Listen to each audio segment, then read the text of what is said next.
Halo, shalom semuanya, sahabat dan penggemar dari YouTube channel Hidup untuk Bersaksi. Kali ini saya Hannah Hudson mendapatkan kehormatan dan kesempatan untuk mengisi ruang kesaksian dari channel ini. Karena saya jauh ya dari Amerika, tapi ternyata lewat sosial media bisa menjadi dekat, apalagi lewat WhatsApp begitu saudara-saudara.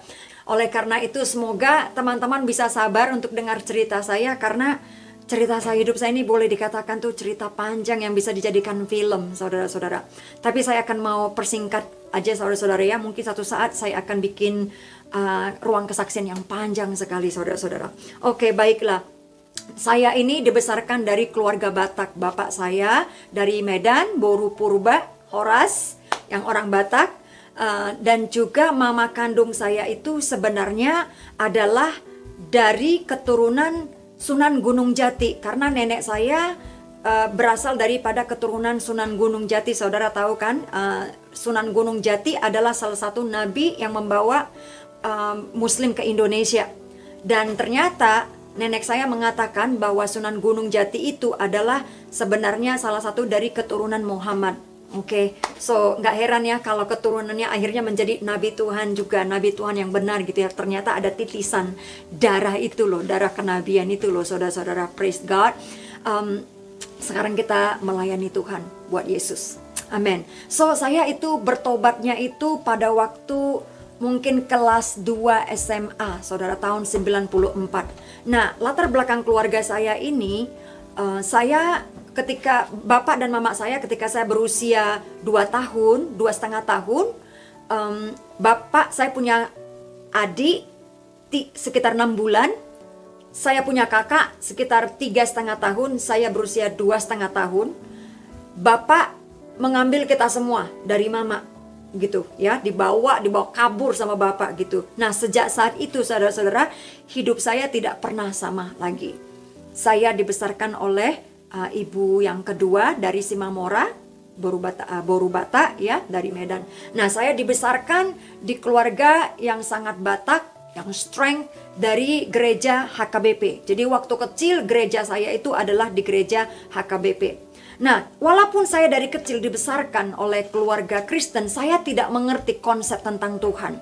Saya tidak mengerti bahwa Yesus itu adalah Tuhan yang hidup, kalau dia itu nyata. Saya berpikir pada waktu itu Yesus itu adalah sebuah cerita dongeng yang harus kita dengarkan setiap minggu di gereja. Nah, pada waktu kecil pun, waktu saya pergi ke gereja, kami dan adik-adik saya, kakak saya, kami boleh dikata terkenal anak yang nakal. Di lingkungan kami di Jatinegara boleh dikatakan tuh kami mendapatkan label anak si purba itu kayak gangsternya, gangstinya di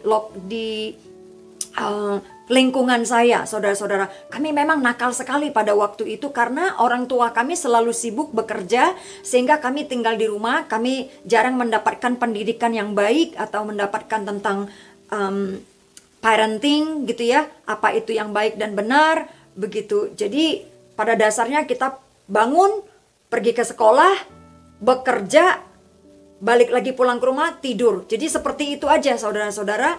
Jadi saya boleh katakan hidup saya tidak normal pada waktu kecil. Nah, pada waktu kecil tugas saya itu adalah membantu orang tua di kios. Karena usaha orang tua saya waktu itu membuka kios di terminal bis di Binjai.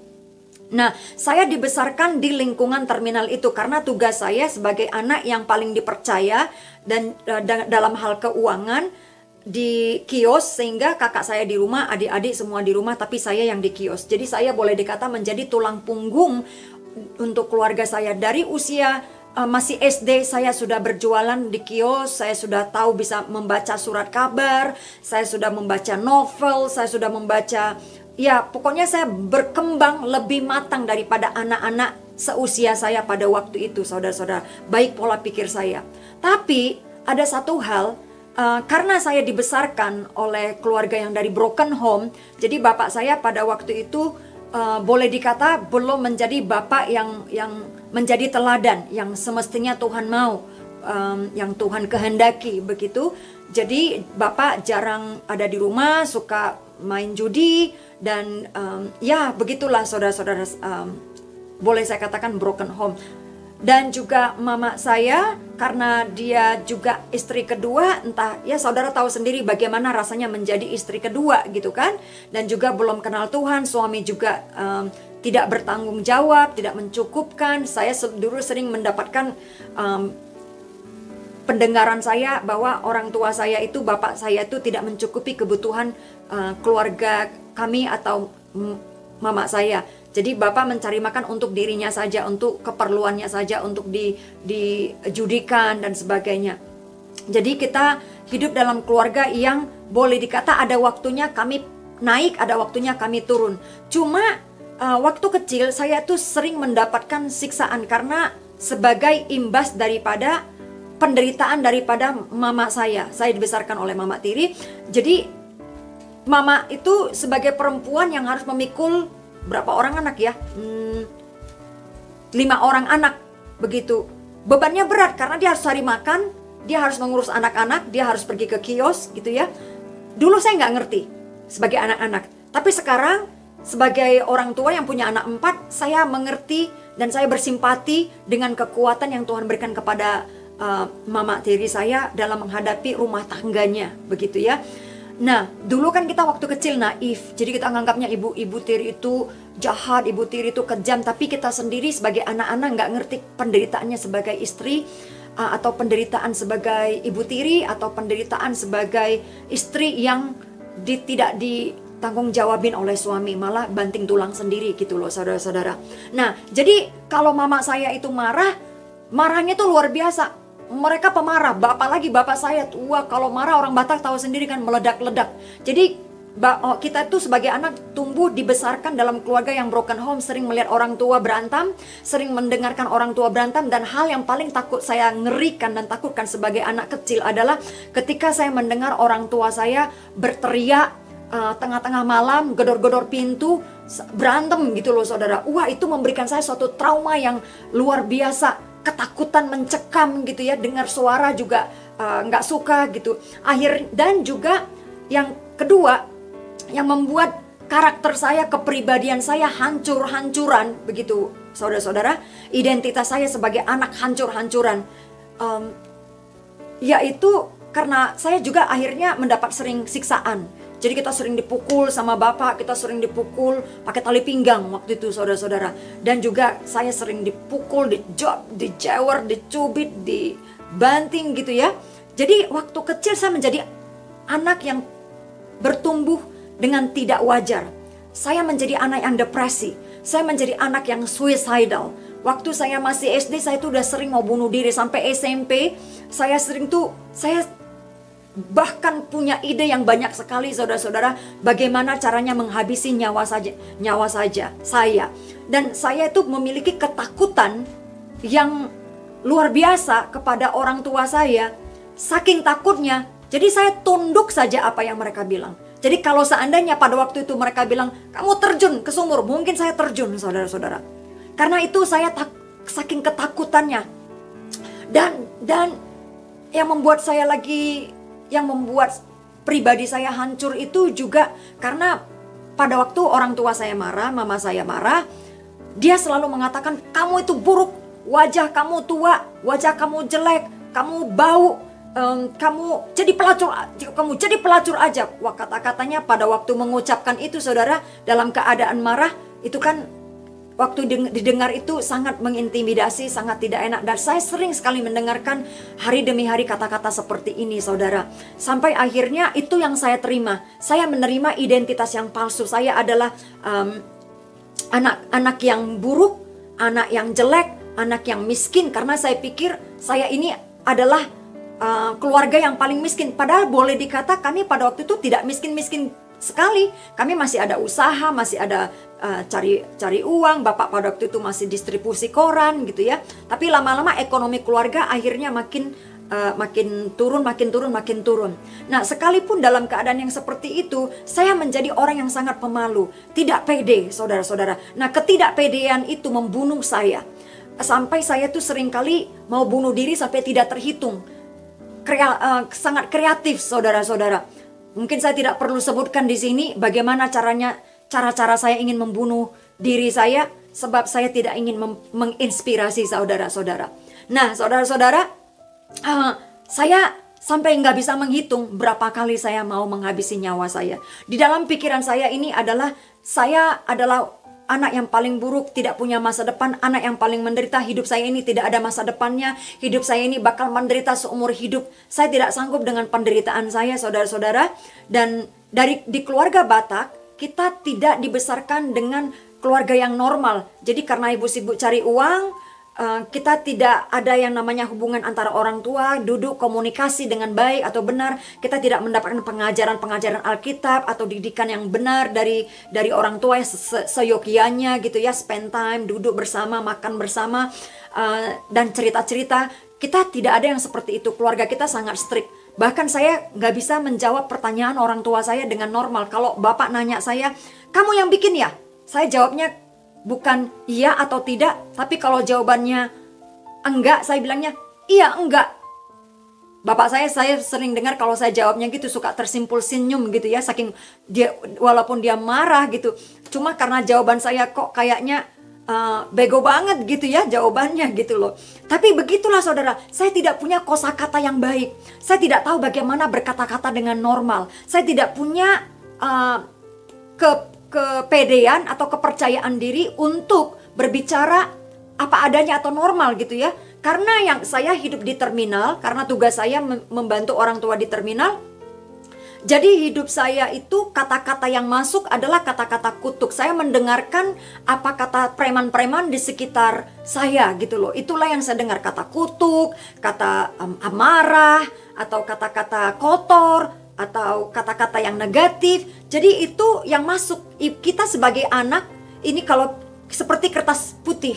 Jadi apa yang kita dengarkan, apa yang kita lihat, itu membentuk kepribadian kita, itu membentuk hati kita, itu membentuk karakter kita, saudara-saudara. Jadi saya dibesarkan di lingkungan yang rough atau yang kasar gitu ya, sehingga membentuk pribadi saya yang kasar atau hancur-hancur. Saya tidak pede, dan ketidakpedean saya itulah yang membunuh saya, dan yang hampir membunuh saya, saudara-saudara.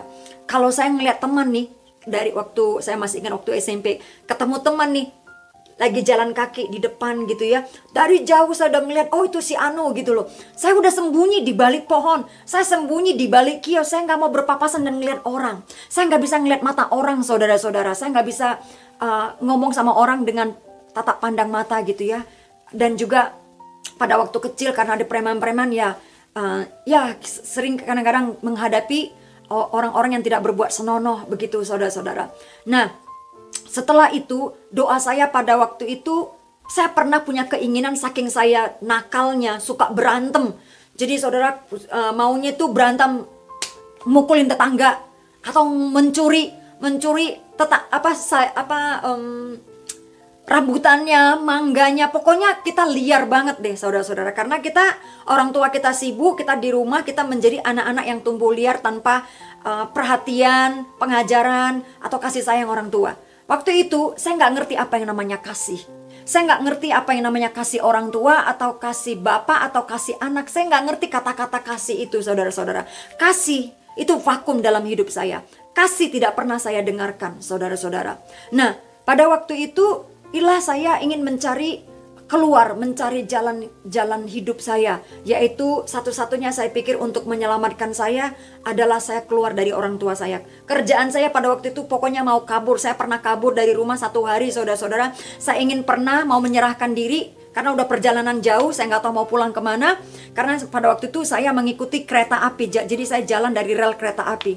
Nah, sampai di saat itu saudara, saya hampir menyerahkan diri. Saya sudah sore hari, karena saya ketakutannya dimarahin sama mama, keluar kamu dari rumah ini, begitu ya. Jadi tanpa pikir panjang, saya tiba-tiba kayak semacam saya kabur aja begitu, saudara, lari dari rumah.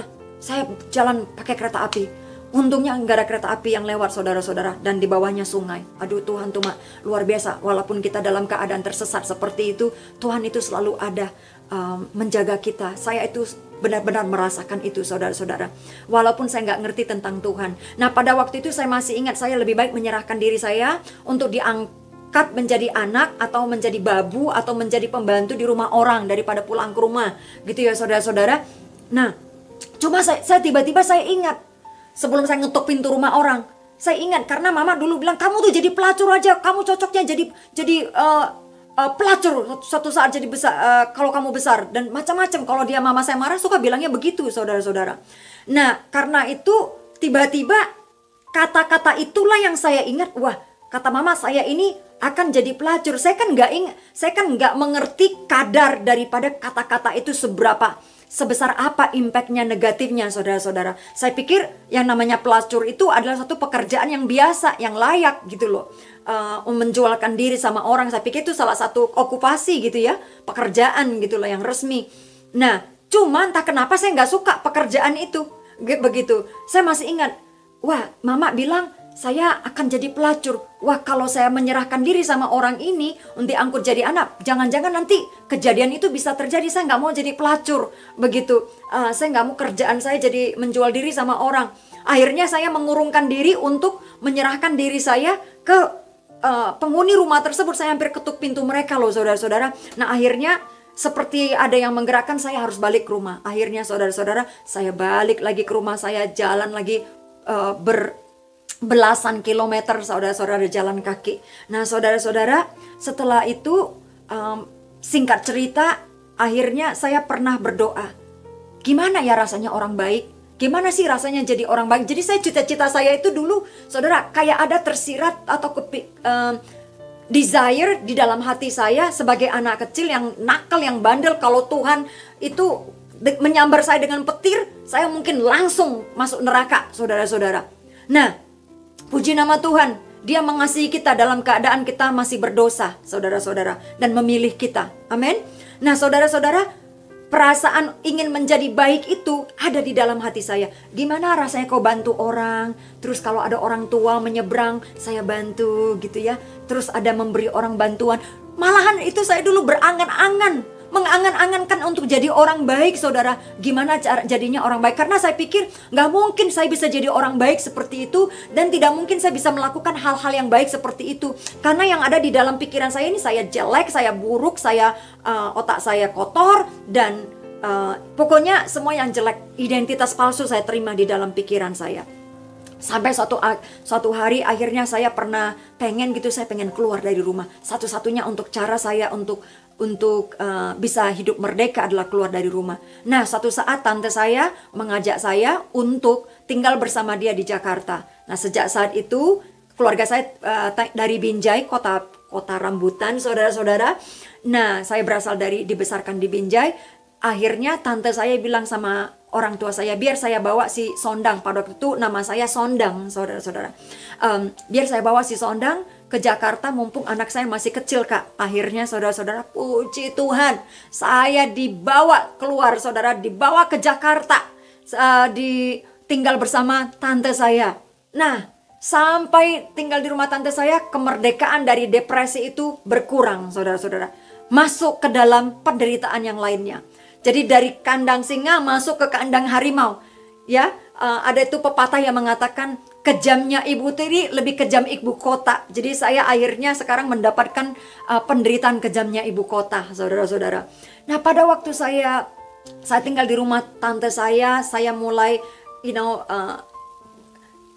dipindah-pindah dari satu rumah, satu paman ke rumah tante yang lainnya, saudara-saudara. Saya itu kayak bola dioper gitu ya, saudara, karena nggak ada yang mau mempertanggungjawabkan biaya sekolah saya, biaya studi saya, begitu untuk Smea waktu itu. Lalu akhirnya waktu itu untuk membantu saya membayar biaya studi saya, Smea, saya jualan bakwan, jualan tahu goreng, jualan rujak, jual es lilin, saudara-saudara, ke Smea jalan sekitar 3 km lebih gitu ya, dan numpang nitip es ke rumah teman saya, dan saya ambil es lilinnya jual di kelas, saudara-saudara, di sekolah. Nah, dengan itu cukup membantu saya dalam menghidupi biaya sekolah saya atau ongkos saya untuk meringankan beban tante atau om saya, saudara-saudara. Jadi dari kecil memang saya sudah berjiwa entrepreneur, saudara-saudara. berjiwa bisnis sampai saat ini tuh nggak bisa hilang. Itu karena mulai dari kecil saya membantu orang tua tersebut di kios, saudara. Sampai saya SMA, sampai saya kuliah, saya menjadi kuliner, saudara-saudara. Saya suka di bisnis makanan sampai saya di Hawaii. Juga akhirnya itu terbawa-bawa.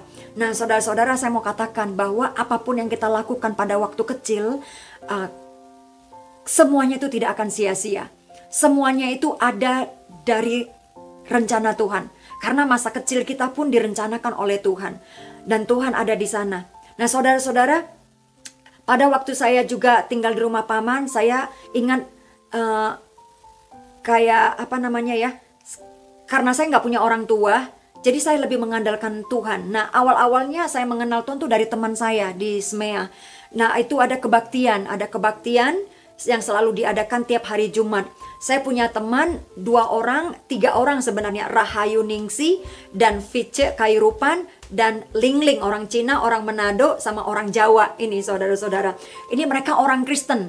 Nah, saudara, kalau kita lagi ada ibadah gitu ya, kalau kita ada ibadah, si Lingling ini suka main gitar. Saya ngelihat kalau Lingling main gitar tuh, wah, ini spektakuler banget gitu ya. Nah, karena pada waktu itu saya sering mendengarkan ikut ibadah di sekolah gitu ya, kok rasanya ada damai sejahtera, berkumpul dengan teman-teman yang Kristen ini, kok kayaknya tuh rasanya sejahtera begitu. Akhirnya saya diajak ke gereja GKI pada waktu itu, saudara, di Jatinegara. GKI Jatinegara itu yang dekat rel kereta api. Nah, pada waktu saya menghadiri gereja itu, mereka lagi ada KKR. Nah, KKR-nya itu di situ mereka ada rapat. Jadi saya tiba-tiba ikut rapat itu, entah kenapa saya bisa diajak ikut rapat. Nah, salah satu syarat untuk kita bisa menjadi timnya gitu ya, kita disuruh berdoa di rumah setiap jam 7. Jadi jam 7 sampai jam 8 malam itu tugasnya kita kayak rotasi jam doa gitu ya. Lalu saya dapat bagian jam 7 malam. Nah, tiap jam 7 malam, pada waktu itu saya belum kenal siapa itu Tuhan, apa Tuhan itu hidup atau tidak gitu ya. Tapi saya ngikutin aja. Jadi jam 7 malam saya ngikutin, saya berdoa, saya masih ingat gitu ya. Doanya itu sangat kusuk sekali, berlutut gitu ya. Kalau saudara lihat itu di foto-foto gitu, anak kecil yang berlutut gitu. Saya seperti doanya seperti itu, saudara, tangannya tuh seperti ini gitu ya. Terus berlutut di lantai begitu. Terus menghadap ke dinding. Nah, disitulah saya mulai berdoa. Nah, ketika saya mulai berdoa tiap malam, saya mulai merasakan damai yang sejahtera, damai yang tidak pernah saya rasakan. Lama-lama saya mulai menikmati yang namanya doa. Nah, ketika saya berdoa itu, rasanya saya mulai seperti menyukai Tuhan dan mencintai firman-Nya, menyukai firman-Nya. Jadi tiap malam saya sering tengah-tengah malam gitu ya, karena saya tinggal sama paman di rumah susun, orang-orang ada banyak di sana. Opung juga ada di sana gitu ya, satu kamar kadang-kadang. Jadi tengah malam tiba-tiba saya tuh sering dibangunkan gitu, saudara. Saya sering dibangunkan, lalu saya suruh baca Alkitab. Ya udah, tengah malam saya baca Alkitab karena itu sering terjadi, saudara-saudara. Lantai itu kan dia tidak rata, jadi ditutupin dengan karpet. Nah, kadang-kadang di bawahnya tuh ada kayak lubang-lubang begitu, saudara. Nah, disitulah tempat saya berdoa. Nah, sampai itu lantainya itu sampai lubangnya itu sampai turun gitu loh, saudara-saudara. Nah, itu tempat lutut saya, saudara-saudara.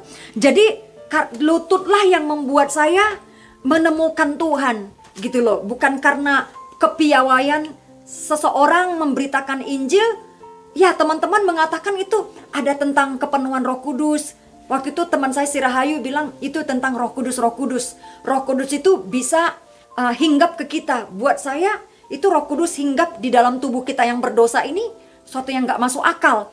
Tapi akhirnya saya mulai menikmati kebersamaan itu, saudara-saudara. Dan masih dalam mencari. Nah, opung saya ini, paman saya, keluarga saya, karena dari orang Batak, mereka ini sangat percaya dengan roh orang mati. Nah, waktu itu saya sudah mulai mengalami Tuhan, mulai mengalami firman-Nya. Tiba-tiba, saudara, saya punya keinginan untuk baca Alkitab. Kayak ada rasa kayak cinta mula-mula sebelum bertobat. Jadi ada ketertarikan baca Alkitab, saudara-saudara. Dan itu dalam 1 bulan, saudara-saudara, itu Alkitab Perjanjian Baru itu habis saya ludes, saudara-saudara. Saking lapar, ada kelaparan yang dalam. dalam roh saya, dan juga keinginan untuk berdoa. Saya mulai menikmati doa dan saya mulai menikmati baca firman Tuhan. Nah, ketika saya mulai baca firman Tuhan, kata-kata firman Tuhan mulai pindah ke otak saya, saudara-saudara. Ingat, pada waktu itu saya bukan orang yang pede, bukan orang yang pintar bicara, bukan orang yang pawai bicara, saudara-saudara. Tapi ketika firman Tuhan saya baca tiap-tiap hari, firman Tuhan mulai mencuci otak saya. Otak saya mulai dipenuhi dengan kata-kata dari firman Tuhan. Itu kan kata-kata yang sopan, kata-kata yang normal, kosakata yang baik, saudara-saudara. Itu semua dari firman Tuhan, saudara-saudara. Tiba-tiba saya diubahkan, kata-kata saya, keberanian saya.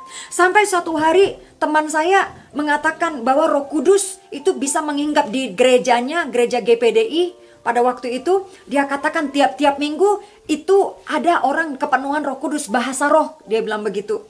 Saya pikir itu kan rohnya Tuhan.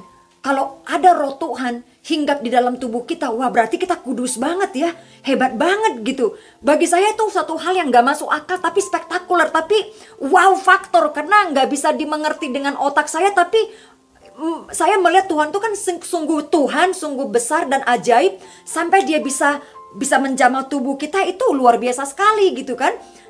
Tapi saya nggak ngerti bagaimana mengucapkannya gitu loh. Belum mengerti tentang Tuhan, konsep Tuhan.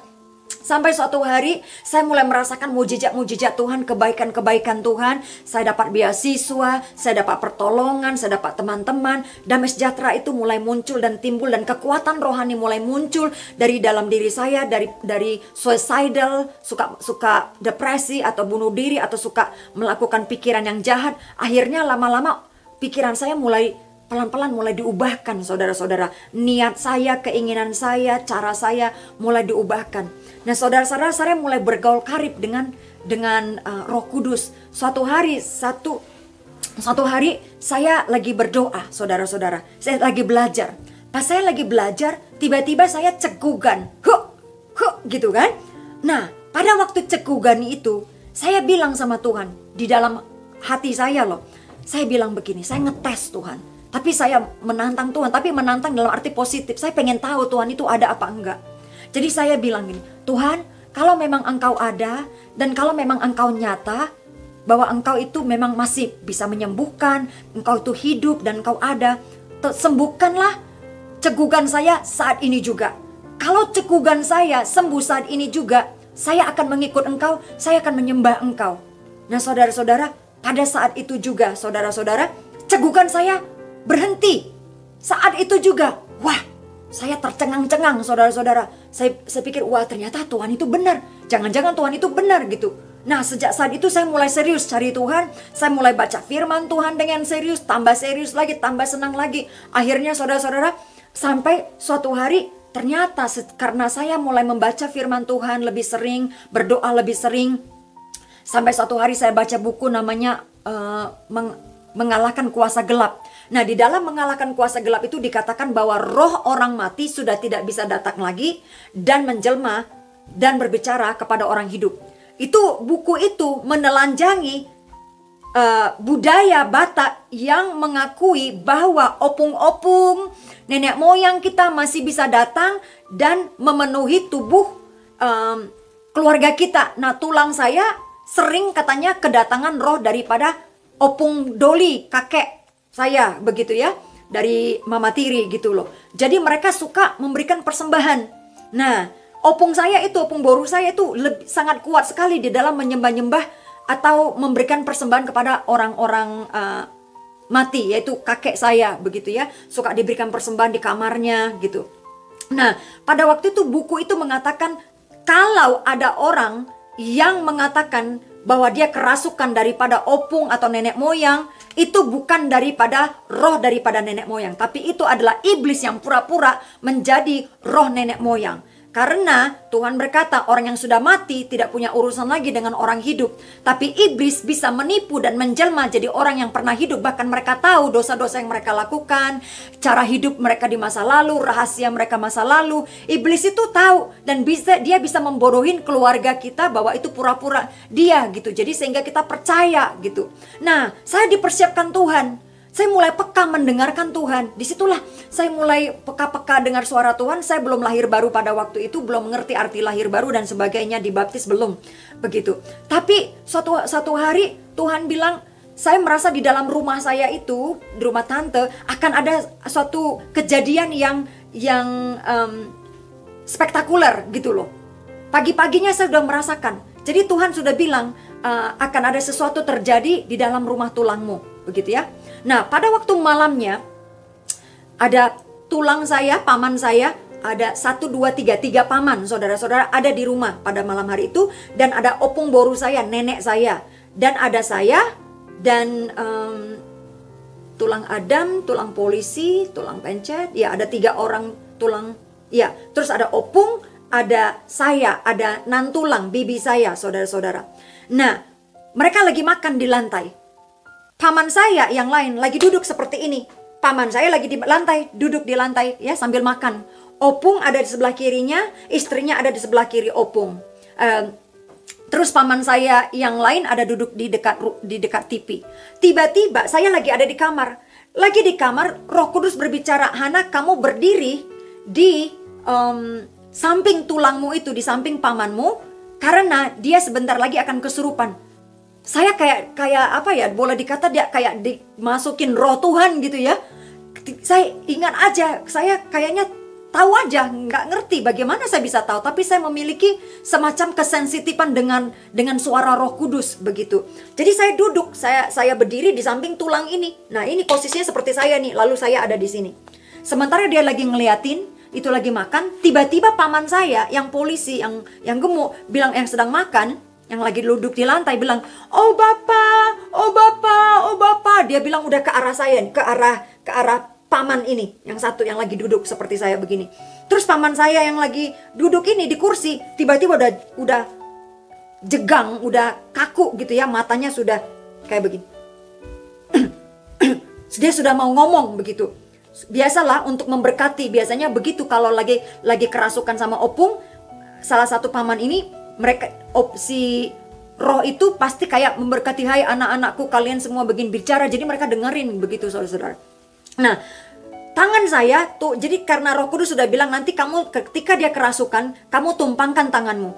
Jadi 2 hari sebelumnya saya sudah diajarkan dari buku itu bagaimana cara mengusir setan. Saya nggak ngerti, saya belum pernah berdoa ngusir setan, tapi saya ngikutin aja polos-polos, saudara. Saya nggak ngerti, tapi tangan saya ketika itu paman udah mau ngomong gitu ya, saya tumpangkan tangan di dadanya gitu, di belakangnya, dia nggak bisa ngomong. Saya pegangin aja begini sambil, "Dalam nama Yesus." Saya nggak bicara kuat gitu ya, tapi pelan-pelan gitu kan, "Dalam nama Yesus, oh, iblis engkau keluar dari tubuh tulangku. Iblis, dalam nama Tuhan Yesus, keluar kau dari tubuh tulangku. Kau tidak boleh bicara." Ketika saya mengatakan berdoa gitu pelan-pelan, itu paman saya yang satu, dia tuh pengen dengerin bapaknya lagi ngomong, lagi dengerin karena dia pikir ini bapaknya gitu kan, yang sudah kerasukan bapaknya. Jadi itu tangan saya digini-gini kan, saudara-saudara, dilerain gitu ya, supaya tangan saya itu jangan menumpangkan tangan. Jadi dia tahu karena tangan saya itu yang membuat paman saya ini tidak bisa bicara begitu. Lalu tapi tetap saya tumpangin tangan, nggak bisa. Akhirnya itu semuanya udah kayak chaotic, dia nangis-nangis, terus yang ini udah gitu-gitu ya, nggak bisa bicara, tapi seperti nggak punya kuasa bicara. Tapi saya terlalu percaya itu karena tangan saya yang saya tumpangkan dan saya bicara, itu menghentikan iblis untuk berbicara gitu loh, aksesnya untuk berbicara. Saya terlalu percaya sekali itu. Akhirnya datang paman saya yang satu, dia juga dari Pentakosta. Waktu itu dia ambil handuk, dia hempaskan ke paman saya, dia bilang, "Dalam nama Tuhan Yesus, enyah kau iblis, kau bukan bapakku, kau iblis kau cuma mengganggu anak-anakmu aja," katanya begitu ya, saudara-saudara. Akhirnya dia sadar, mau kenapa saya, dia bilang begitu pakai bahasa Batak gitu ya. Akhirnya saudara-saudara, sejak pengalaman itu, malam itu betul-betul mengubahkan hidup saya. Sebelum-sebelumnya aja saudara, waktu di gereja saya sudah senang sekali bersaksi. Bersaksi itu adalah gaya hidup saya. Kalau saya nginjilin, makanya kalau saya lagi khotbah, itu sebenarnya itu kesaksian. Kesaksian hidup. Saya nggak pintar berteologi ya. Saya nggak pintar punya banyak pengetahuan. Tapi pengalaman Tuhan, itu saya kaya akan pengalaman Tuhan. Dan saudara-saudara, jadi di gereja tiap minggu, itu saya selalu ada kesaksian. Kalau di gereja Pentakosta kan, GBDI, tiap minggu selalu ada kesaksian. Nah, siapa orang? Waktu itu saya masih kelas 2 SMA gitu ya. Senang ke depan saya kesaksian. Nah, kali itu saya senang sekali hari Minggu itu saya kesaksian tentang bagaimana mengusir setan, saudara-saudara. Itulah pengalaman saya yang sangat spektakuler pada waktu itu buat saya, karena ternyata iblis kalah sama nama Tuhan Yesus. Berarti ini nama Tuhan Yesus tuh dahsyat dan ajaib. Berarti aku harus ikut ini Tuhan Yesus. Nah, sejak saya saat itu, saudara, itulah yang membuat saya tidak pernah melihat ke belakang lagi. Saya sudah tahu bahwa nama Yesus itu adalah nama di atas segala nama. Di dalam Kisah Rasul 4 ayat 12, di bawah kolong langit ini tidak ada nama lain yang olehnya kita beroleh keselamatan, yaitu nama Tuhan Yesus. Itu berkuasa, saudara-saudara. Sejak saat itu saya memberi diri saya untuk dibaptis dan dibaptis selam. Waktu saya dibaptis selam, saya nangis. Saya nggak pernah mengerti apa itu namanya baptisan Roh Kudus. Bahkan bagi saya untuk melayani Tuhan itu jauh sekali dari harapan saya. Cuma pada waktu itu saya ingat, sekarang saya mengerti itu Roh Kudus. Pada waktu saya masih ingat banget, pada waktu saya nangis lagi dibaptis selam, Roh Kudus mengatakan, aku akan memakai engkau, engkau akan melayani aku. Pada waktu itu bagi saya itu saya nggak layak, mustahil itu terjadi. Siapalah saya ini? Karena saya lihat banyak itu pendeta-pendeta di tempat ini, nggak mungkin saya bisa jadi seperti mereka. Saudara-saudara, para pendeta-pendeta muda pada waktu itu ya, buat saya itu orangnya kudus banget. Gak mungkin lah saya ini Tuhan punya panggilan seperti mereka. Tapi sekarang saya mengerti suara itu ternyata adalah dari suara Roh Kudus, bahwa aku akan memakai engkau, engkau akan melayani aku. Dan ternyata saudara-saudara, lihatlah, sebagai singkat cerita, 10 hari kemudian saudara-saudara, saya dibaptis. Saya dibaptis oleh Roh Kudus. Saya ingat semangat sekali saudara untuk mendapatkan baptisan Roh Kudus. Kadang-kadang saya berjaga-jaga tiap malam, karena katanya setelah kita baptis selam itu Roh Kudus pasti akan menjamah tubuh kita kayak hinggap gitu ya, kayak Siloam Bethesda gitu ya. Itu digoncang-goncang gitu kan, orang sembuh gitu. Jadi malaikat bisa menjamah kita kapan saja. Dan sekarang saya pikir pada waktu itu Roh Kudus bisa hinggap ke kita kapan saja. Jadi kalau tidur pun saya bilang, Roh Kudus datang ya, Roh Kudus datang ya. Pernah suatu hari itu seperti mulut saya itu seperti kayak bahasa roh gitu ya. Tapi nggak nyambung gitu, cuma sedikit aja. Jadi saya belum puas, belum diyakinkan. Sampai akhirnya pada hari ke-10 setelah baptisan ada pencurahan Roh Kudus. Pencurahan Roh Kudus itu ya, hari Pentakosta. Nah, saudara-saudara, kita kan mau merayakan hari Pentakosta ya, 30 Mei kalau tidak salah, saudara-saudara. Nah, saudara, pada saat itulah ketika dipanggil ke depan sama Ibu Pendeta, ayo sini semua yang mau dipenuhi dengan Roh Kudus. Wah, saya lapar dan haus, soalnya sudah lama menunggu 10 hari, saudara-saudara. Kapan Roh Kudus datang? Waktu tidur berjaga, jangan-jangan Roh Kudus datang. Pikiran saya pada waktu itu seperti itu, saudara. Jadi waktu dikatakan ayo datang semua yang mau dipenuhi Roh Kudus, wah, saya maju paling depan, saudara-saudara, dengan semangat, saudara-saudara. Diajarkan tinggal buka mulutnya, saya tinggal buka mulut, saudara-saudara, dan bikin suara, saya tinggal bikin suara. Tapi akhirnya begitu saya buka, saya dengan sepenuh hati menumpangkan mengangkat tangan dan mulai membuka mulut dan mengeluarkan suara, tiba-tiba mulut saya itu bergerak tidak terkontrol, saudara-saudara. Waktu itu belum berbahasa-bahasa, baru berupa sebuah suara klololololo kayak gitu-gitu loh, saudara-saudara.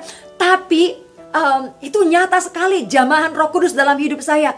Sejak saat itu, saudara-saudara, sejak saat pembaptisan Roh Kudus itu, saya menjadi seperti orang yang kasmaran sama Tuhan. Itu senyum-senyum. Setahu saya orang katanya kasmaran itu kan senyum-senyum lagi jatuh cinta gitu ya. Nah, saudara-saudara, sejak saya kepenuhan Roh Kudus, itu saya kasmaran terus, senyum-senyum sampai berhari-hari di rumah, saudara-saudara. Karena apa? Rasa sukacita yang tidak terkatakan, sukacita yang tidak terbayangkan, karena menganggap, wah, bagaimana Roh Tuhan yang kudus itu bisa hinggap di dalam tubuh saya yang fana. Dan bagi saya itu suatu kehormatan gitu loh, suatu kehormatan yang hanya cuma Tuhan yang bisa melakukannya, melayakkan kita di hadapannya, saudara-saudara. Dan karena pada waktu itu saya anggap saya berdosa sekali, saudara-saudara. Tapi Tuhan begitu baik, memenuhi tubuh saya dengan Roh Kudusnya.